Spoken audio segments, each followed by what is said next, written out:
Hi, and welcome to Axelbank Reports History and Today.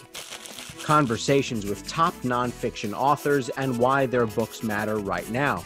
I'm Evan Axelbank, and today we will speak with Chris McGreal, the author of American Overdose, The Opioid Tragedy in 3 Acts. This is his second book.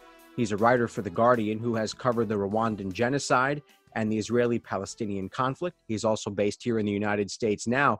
So first of all, thanks for joining us, Mr. McGreal. Thanks, Evan. Good talking to you. Yeah, this book is so important because the opioid crisis has emerged as maybe the biggest threat to health in America, maybe right alongside cigarettes and car accidents. Just recently, the average life expectancy overall dropped partially because of how many lives opioids have taken. 128 people die each day from overdoses, which is 47,000 a year. For comparison, 38,000 people die in car crashes and about 40,000 die in shootings. So more are dying in opioid overdoses. And while this crisis got plenty of press in the mid-2010s, coverage has waned. So my first question to ask Chris, if I may call you Chris, is why do you think that is? Coverage has always been quite spotty. This is an epidemic that's gone on for more than 2 decades. And one of the things that was surprising to me when I was researching the book and really leapt out at me was, how could an epidemic run on for more than a decade before anybody really started talking about it? It began in the late 1990s. And you don't really see until the 2010s that this starts to become part of the national consciousness. But in the very late and few years of the 2000s, actually there was quite a lot of press coverage, some very good press coverage, particularly in local and regional newspapers, of the impact of opioids, particularly OxyContin, and the surging numbers of deaths. And the New York Times did some very good reporting. So do you know why the coverage has slowed down over the last few years? I think it slowed down twice. It slowed down in the 2000s, and I think that was partly because the industry changed the conversation, and that's an important part of this whole rise of opioids. And they essentially made out that people who were becoming addicted were simply addicts, and we could dismiss them. And I think perhaps more recently we've seen a rising consciousness of it, but I think part of it is actually who's been dying. And I think that for a very long time in this country, the principal victims of opioid overdoses were from relatively marginalized communities, particularly communities in Appalachia, working class communities in New England, and they were perhaps less visible or more likely to be blamed for their own addiction and death. And then very much more recently, we've seen the transition from it being a prescription opioid a crisis into much more of an illegal drug crisis, opioid crisis, with the rise of heroin and fentanyl. And again, I think that brings judgments about who the people are that become addicted and die. And I think that allows people to turn their backs. Yeah, and we're definitely going to talk more about that because it's so important. But first of all, I want to go back to the beginning because one of the reasons I love your book is that it strips away the headlines and roots the problem essentially in greedy people in impoverished areas. And your book opens with a sort of a vignette of a description of a man named Henry Vinson. And the chapter is called The Undertaker, which I guess is a bit of foreshadowing there. But he was an undertaker turned pimp turned doctor's office assistant who had a nose for where money was to be made. Explain what he notices about painkillers and when. Well, he's recently released from prison. He served 4 years or so in federal prison for running a prostitution ring in Washington, D.C. And he's back in West Virginia, southern West Virginia, which is where he's from. And he's working in a doctor's office there as part of his probation. Now, just real quick, about what year are we talking about here? We're talking about the into the 2000s here. Okay, late 90s, early 2000s. Yeah. And what he notices in the late 90s is that there's a lot of people coming into this doctor's office for opioid prescriptions. And what he understands is that actually low-level opioids have become a kind of substitute for other forms of pain relief, particularly amongst those who are working on the mines or doing jobs that take a lot of physical toll on their bodies, and the elderly. And he realizes there's money in this. And what Henry Vincent essentially does is he sets up his mother owns a warehouse, an abandoned warehouse. He sets up a bunch of doctors to do nothing but write prescriptions for opioids for anybody who wants them in this old abandoned warehouse in this small town of about 3,000 people in West Virginia. And the first doctor he recruits to write prescriptions is happened to have been the physician who was the doctor in the federal that he's just been released from. So he gets him on board. He gets on board a couple of other doctors who have very dodgy pasts, who've lost their licenses in other states, have been prosecuted in one case for fraud and bribery. These are people who are just willing to sit there and have patients walk in and say, "Oh my gosh, my back hurts. I need painkillers," and they go, "Sure." Yes, it's what's known as a pill mill. It became known as a pill mill, and that's exactly right. Anybody who asks for them gets them, and really, there's no proper medical consultation that takes place. There's the fiction of it for the purposes of paperwork, but the key to all of this is, of course, that the patients pay cash. They pay $150 for a consultation. I wanted to, so it's $250 for the first visit, $150 for each additional visit. And then the money starts to roll in so fast because they're writing these prescriptions. The money is rolling in so fast that they need to get a bill counter to count it. I mean, has anyone ever needed a bill counter to count their money? No. And in fact, the whole place ended a bit like a casino where there was so much money coming in. They had a tube that they would stuff the money down, and it would run down to where they had the bill counter and the person in charge of the money, and they would just stack up the dollars. And it became so busy that they end up recruiting more and more doctors till he's got about 4 or 5, depending on which year you're talking about, at one time, writing prescriptions. And then they get so busy. I mean, the lines form before they even up at 8 in the morning, but at 6 in the morning there would be a couple of hundred people outside this what was known as the Williamson Wellness Clinic, waiting to get their prescriptions. And they were, as word spread, they came from Tennessee and from Ohio, because this was an easy place. What are these people seeking? I mean, they are seeking something that is so deep in their core here. They need this feeling of relief. Just from the interviews you've done, explain what these folks who are lining up for hours on end, what in the world they're looking for here. So what you see is that there's a couple of types of patients. One is a patient who begins taking opioids because they get a legitimate prescription, and they become addicted to these drugs. And that's because these drugs were being pushed very, very heavily for all types of pain relief, and the dangers from them were being deliberately played down by the drug industry. And so people started taking these drugs, prescribed them for relatively routine pain, back pain. They might have broken their arm, but they're being given quite large quantities. And some of those people, significant number, become hooked. And then over time, the thing about opioids is, in order to stave off the pain and eventually to also stave off withdrawal, if you become hooked, you need ever increasing doses of the drug. And eventually, like working out. Exactly. And eventually what happens is that people end up turning away from their regular doctors, who won't, in the end, prescribe in the sheer numbers that they need, and going to places like pill mills, which don't ask any questions. Or alternatively, they come because they're doing something that's known as doctor shopping, which means that they're going to lots of different doctors and getting prescriptions. And because the doctors don't check with each other, they can pile up. But they need more and more pills. So that's one group of people who begin on a legitimate prescription. And then there was this other group of people who either did it for recreational purposes or just took the drugs because, like I say, word had spread, for instance, on the mines, that this was very good pain relief if you're working down the mines. Used to be other people, in times past, would use other forms of pain relief. Marijuana had been very popular as well. But because that was an illicit drug and you could be tested for it and lose your job, prescription opioids became very popular because it didn't matter if you were tested positive for it, as long as you could waive a prescription. Those people, some of them were fine with it. Actually, they could handle it. But I've spoken to a lot of people. A man called Willis Duncan's an example, who begins taking these drugs.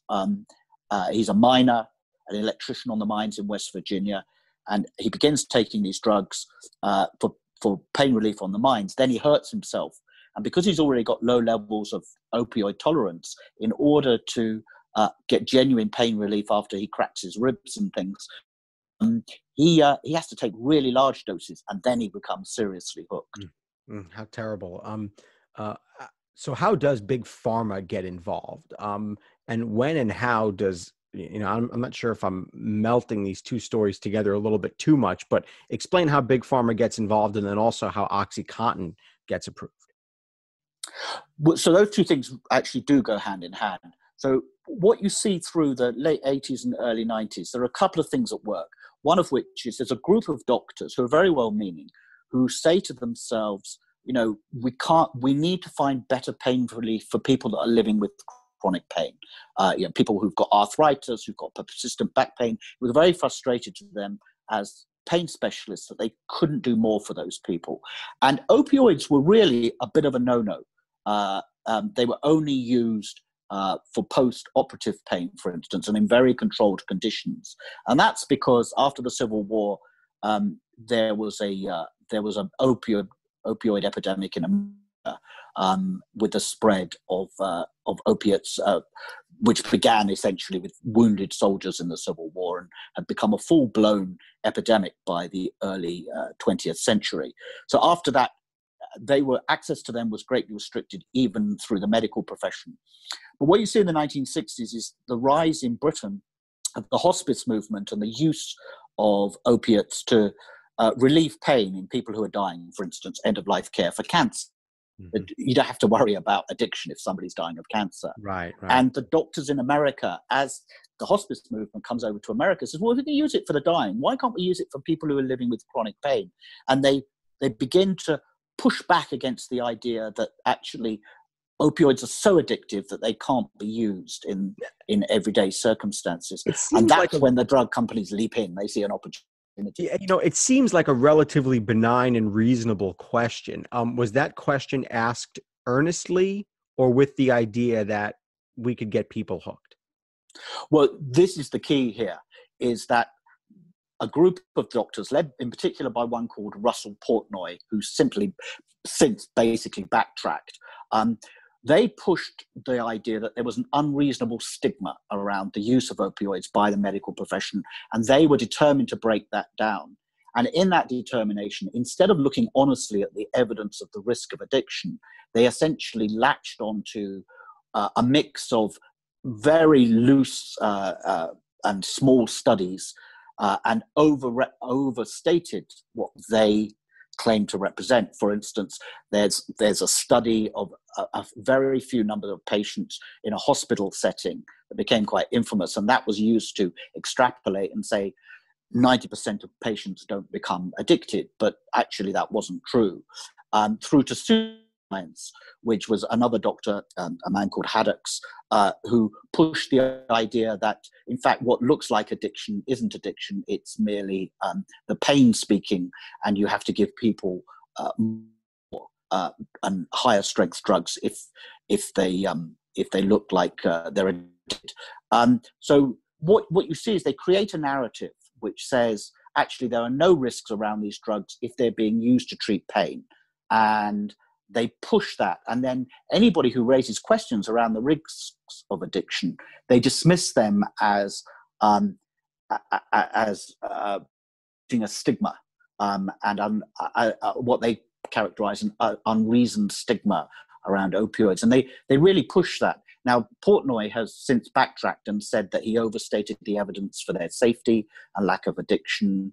And he's admitted that what he was trying to do was to open the door to wider use of opioids. But what you see is the drug companies leap in and take that evidence. It was almost unbelievable to read in your book that sales reps distributed coupons to doctors to give them to their patients month-long supplies of this drug, along with hats and T-shirts and backpacks and whatever else company swag to show off the labels. How was that allowed? Well, what you see is that there's a company called Purdue Pharma, which has become quite notorious, and it invents a very high-strength drug called OxyContin. And basically, it goes to the Food and Drug Administration, and it lies about this drug, and essentially says that this drug is, although it's 10 times to 20 times the amount of opioid of the existing drugs, it says it's safer because you're less likely to get addicted to it, because there's a special mechanism which bleeds the drug into your system more slowly. And it's also more effective because you only have to take 1 or 2 pills a day instead of 8 or 10. And so they get the FDA to endorse this. And what then happens is that Purdue Pharma goes out to doctors, particularly doctors already prescribing opioids in places like West Virginia and Eastern Kentucky. And it says, this is essentially a magic bullet. This is the drug. And they market it as the drug to start with and to stay with. So an astonishingly high power opioid, EA will come to call heroin in a pill, is being given to people as their first painkiller. And essentially, they're being told, if they've got something like arthritis or back pain, you would stay on this drug for life. And they go out and they market it in exactly the way that you've said. They go to doctors. And one of the things that was really striking to me in researching this book is that when you talk to doctors about sales reps from a company, who, sales reps who are not doctors themselves, turning up, is the sales reps were in effect educating doctors about pain relief. Doctors get so little training in pain relief in general, but specifically in opioids, a matter of hours in like 4 years of medical education, that they were learning this stuff from sales reps who were misrepresenting the information. I mean, this is literally like, like a Pepsi or a sales rep or a beer sales rep going to a bartender and telling them, hey, don't worry, this beer is the best beer anyone's going to have, and here's what it can do for you. And the expertise of the person who's selling it is now out the window. Yeah, and it's like the salesman turns up in that bar and says, oh, by the way, here's a paper that says, although this is a very high-strength beer, you can't get drunk and you won't become an alcoholic. Oh, and it wasn't true. Right. But they were pushing that drug. And one of the points you make in the book is that the United States is one of the only countries, if not the only country in the world, that allows medical advertising. I think those of us in the United States who read that will go, you mean there's no ads for Tylenol and for, whatever else, whatever other pills are being invented right now? You mean that I can watch TV and not see an ad for, the latest and greatest pill to stop, to stop arthritis? Yeah. So the only other country that allows the advertising of prescription drugs of any kind on television is New Zealand. And I don't know why that is, but in no other country allows it. And there's an interesting confluence here because the year that OxyContin comes on the market is the year 1996, 97 that the Food and Drug Administration begins to allow television advertising of drugs. And although OxyContin was never advertised on the television, doctors are quite interesting about the impact of television advertising on American attitude towards pills. Yeah. And they say that it contributed to this idea of a pill for every ill, that you see something on the television, you think, I must have that, and that the cure is always a pill. And They said, so the Americans' use of prescription drugs escalated over the past 20 years or so, 30 years. Yeah, and you write in the book that the expectation is that Americans must live pain-free, and that became true at any cost. And one fascinating question that you pose is, why are we that country that allows medical advertising? And you quote someone as saying one of the only causes of death that was getting more pronounced were opioids. That's right. So there's a doctor who worked for the Centers for Disease Control, and it was his job essentially to look at how people died in America in things other than car accidents. And he was looking at the stats. He decided to look back over a decade of statistics, and he was really pleased to see that actually almost all forms of death were falling. except he noticed that deaths from drug overdoses were on the way up, and he thought he'd got his figures reversed, and he'd made a mistake.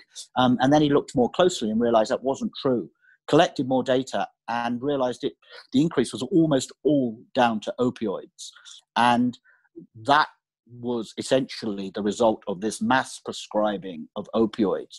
What the drug companies do is you've got Purdue Pharma kicks it off, but lots of other drug companies then leap on. And the industry as a whole, the opioid manufacturers, push this idea that these drugs, these pills, are the answer to pain, to driving down pain to zero. And what doctors will tell you is that people will come in for a consultation and they might say to them, oh, well, you need to do more exercise, or, you've got diabetes, that's contributing to your pain, you need to do something about your diabetes. And because of this pill for every ill mentality, people didn't want to hear that, patients. What they want to do is get a pill instantly. Nice and quick. Nice and quick. And doctors in this country, they're subject to something called patient satisfaction surveys, which have consequences for hospitals and federal fundings. If your patient's not happy with you, it's more than they just walk out the door unhappy. And doctors came under enormous pressure just to prescribe pills, opioid pills, keep patients happy. And you see through the 2000s, the escalation of the prescribing opioids until by 2010, there's 252 million prescriptions for opioids being written every year, which was enough to supply every American adult with somewhere around 3 weeks or so of opioids. Make people happy, not better, and that is the key distinction there. That is probably not the right place for doctors to be. Right. And in fairness, there were obviously some very crooked doctors and there were negligent doctors. But in fairness to the doctors, the industry became very influential, led by Purdue Pharma, in creating kind of a medical climate in which there was enormous pressure piled on the doctors to prescribe these pills. And a key part of this was the industry pushed the concept of something called pain as the fifth vital sign. So, when you go to the doctor, you get your vital signs like your blood pressure and your heart rate tested. Well, you had to be asked about your pain too. And if it was above 5 to 10, then you had to be treated for it. And the treatment by default was opioids. The problem in all of that is that your blood pressure and your heart rate can be measured. Pain is entirely subjective. So all the doctors could do was say to people, how bad is your pain on a scale of 1 to 10? Is why in a lot of hospitals you saw those smiley faces for many years where you would be asked, what's your pain level? And that piled pressure onto doctors to basically treat pain as pain rather than treating the causes of the pain. And of course, that treatment was opioid pills because that was what was making the drug makers money.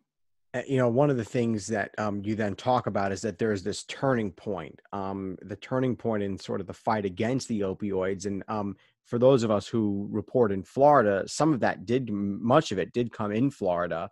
It was for so long where people came to get their drugs from all over the country. The pill mills in Florida, were attacked, largely shut down in the early 2010s. But your chapter on all this is called The Pushback. So explain what you mean when you write, the opioid makers worried that their efforts to blame the addicted and the dead for their conditions were slipping out of their hands. You write that they invented these two entities, legitimate patients and then abusers. Explain all that. So one of the things that, again, had surprised me when I was researching this, I thought to myself, well, why did this go on for so long? Why didn't the medical profession speak up? And as I dug in, I discovered that there were actually quite a lot of doctors who did speak up.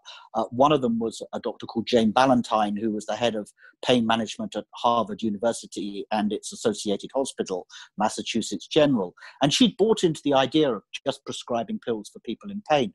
But she saw what was happening to her patients. Some of them became addicted. Others became so dependent on the drugs that it changed their lives completely, and they ceased to function properly. And so she started to do a study on this, and she wrote a paper in the New England Journal of Medicine in 2003, which essentially said, look, we need to pause this headlong rush towards the use of these drugs and look at them more closely. And at that point, the industry gets alarmed because it thinks, our cash cow here that we've arranged is going to be curbed, and so they begin to push a narrative, political narrative in Congress, of the idea that the people who become addicted and die are illegitimate users, that they are abusers. That's the word that's used a lot about them. And that these abusers, who we might feel sorry for them, but they're drug abusers and therefore they're to blame for their own condition. They shouldn't be allowed to take away these wonderful pills from, quote, the good pain patients and the legitimate pain patients. Of course, what that ignored was many people who, when abused the drugs, actually had been the good or legitimate pain patients to begin with, and then they became so addicted they started to abuse them. They had been following prescriptions, but the industry was very keen to blame the victims and draw that distinction. And for years that worked. That kept open the door to mass prescribing, which is what they wanted to see, that there was no diminishment in access to the drugs. And I guess the lie about creating those two sects of people is that they were all lied to by the drug makers and by some of their doctors. Yes, they were. I mean, a lot of people, Willis Duncan, for instance, that man I was telling you about in West Virginia, his wife became addicted after she had a hysterectomy and was put onto opioids. His son, who was also a minor, became addicted. And his wife died first, and then his son overdosed and died, and he was left all on his own, and he still couldn't get off the drugs. And when I asked him, where he placed blame for all of this, the thing he said to me was, nobody ever warned us. Nobody ever told us how dangerous these drugs were. We just got them, and we thought it was like popping aspirins. And I think that was, perhaps the greatest flaw in all, is that they were sold as safe and controllable, and in fact they really weren't. So explain where this pushback is right now. Explain, I guess what happened in 2016. It became a major political issue there. Donald Trump certainly recognized that it impacted many people who made up parts of his political base, or at least the areas that strongly supported him. So it becomes a political issue in 2016. Donald Trump uses it in some ways to great benefit. But, considering all that, explain where this pushback is right now. So there are a couple of things going on. I mean, firstly, the CDC, a lot of federal agencies, including the FDA, dropped the ball. But the CDC actually recognized what this was and called it an epidemic. And when it does that, you start to see, particularly Congress sits up, oh, really? And so what you see is an attempt to reduce the amount of prescribing and to educate people. And that has happened. Prescribing has come down. The pill mills are being closed, as you know, in Florida, but in other places too, like West Virginia. And the CDC introduced guidelines, which essentially said to doctors, whatever you do, you don't need to prescribe opioids as the default treatment for pain, as the first treatment for pain. And you certainly shouldn't be prescribing in very high dosages, except in certain circumstances. And they were good and smart guidelines, but you actually see the industry push back against that. And to this day, they managed to get through Congress a kind of oversight of those, political oversight almost, of those guidelines, to weaken them and water them down. And so the industry is still trying to keep the prescribing going, but there is much greater awareness. There's a lot of doctors who are much more cautious. Some doctors are simply refusing to prescribe at all. Others are reining back the dosages. And of course, the sad thing about that is that there are people who genuinely need these drugs and for whom they work. It was they should have just been prescribed in much more controlled circumstances to a much more smaller section of the population, rather than just throwing them out there. Did OxyContin ever pay a price for all this? So OxyContin was finally kind of reformulated in 2010 so that it essentially wasn't as powerful a drug, and it couldn't just be crushed, and you couldn't just get a hit from it. And so OxyContin itself, its sales fell quite considerably, but the sales of other drugs continued to rise. The owners of OxyContin, Purdue Pharma, were prosecuted in 2007 and were found criminally responsible. They pleaded guilty to criminal charges of basically lying in their marketing of the drugs, and 3 of the executives were convicted too. But they went on selling the drug. They didn't go to jail, and the reason they didn't go to jail was because of political pressure. And you see that from across the industries, that the federal prosecutor who wanted to actually send them to jail, the industry went straight to the Justice Department and got the charges essentially watered down. And Purdue Pharma was able to negotiate a plea deal in which it wouldn't be prevented from going on selling the drug. And you see essentially the sales of opioids continue to escalate despite that conviction. Now we're at a point where, of course, as you probably know, there's a whole lot of civil lawsuits and some criminal prosecutions of the companies involved. That brings us to this last chapter of your book. It's called Guilt. And you say in that chapter, those who bear real responsibility for America's national nightmare show no such sense of guilt or torment, but victims' families do. So why is guilt such an important concept in studying the impact of opioids? Well, I think one of the things that really frustrates families is that these companies come to one kind of out-of-court settlement after another in which they admit no liability, they admit no guilt. And the executives who got very rich from effectively, as one mayor of Huntington, West Virginia put it to me, acting like drug dealers in Armani suits, they kept all the huge bonuses they made. And so I think there's a sense that, firstly, nobody's being really held responsible. They're just paying the fines, buying their way out of accountability. And the other thing is that it means that real lessons aren't being learned, and that this could all happen again with another drug if there's no real responsibility.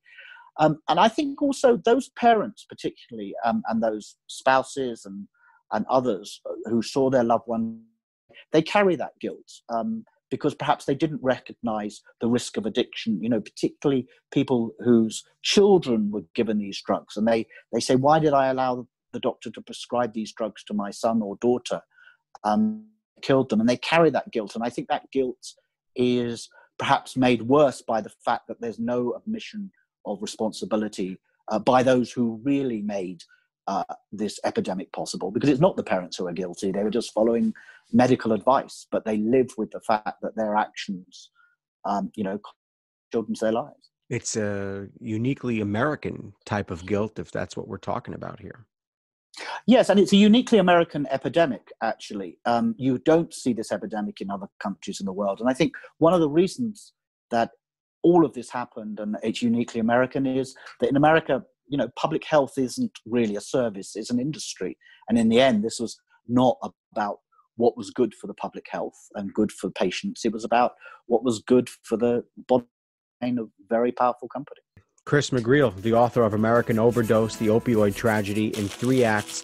Thank you so much for joining us. This has been a fascinating and enlightening discussion. I would say, let's hope you don't have to write a second volume of this.